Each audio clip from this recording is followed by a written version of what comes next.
Jaden, Jefferson here, joining you from Detroit, where the No Kings rally here has just wrapped up. This was a very large event. I'm going to have you turn around and pan the camera here. This is really what we're looking at. A lot of people that just wrapped up. It was a large event. We heard from a lot of different speakers. Congresswoman Rashida Tlaib was here, and she delivered some remarks.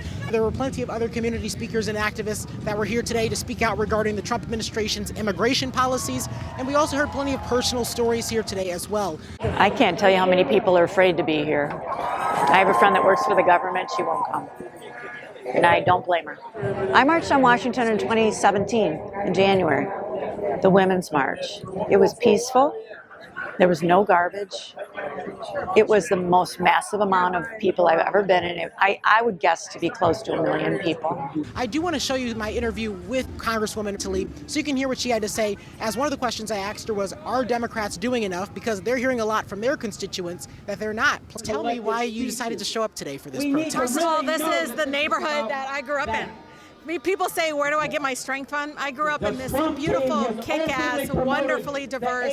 I mean, in Southwest Detroit, we have birth movements, as you know, throughout the city. But right here, we have 20 different ethnicities. Here is where we've been telling people about ICE before people knew about ICE. I mean, 2003, we saw it. Rogue, asking people green cards, like following them home so they could show the green card, the militarization.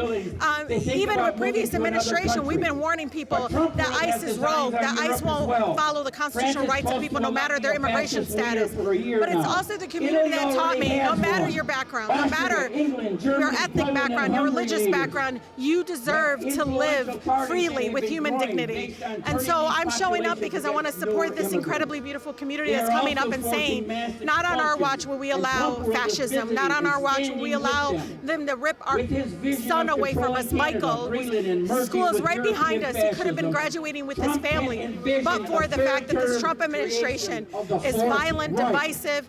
All they care about, obviously, is making sure they stay in power, and this is how they do it, posing so much fear into the American people. And certainly we've seen pushback on the Trump administration in terms of protests like these, but a lot of Democrats have been getting flack because they've been told by their constituents that they're not doing enough. How will you say Democrats can fight back, even in the minority? Oh, I agree with them. They're not doing enough.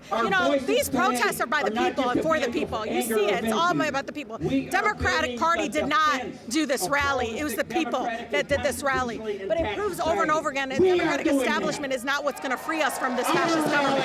It's going to be us organizing in the street.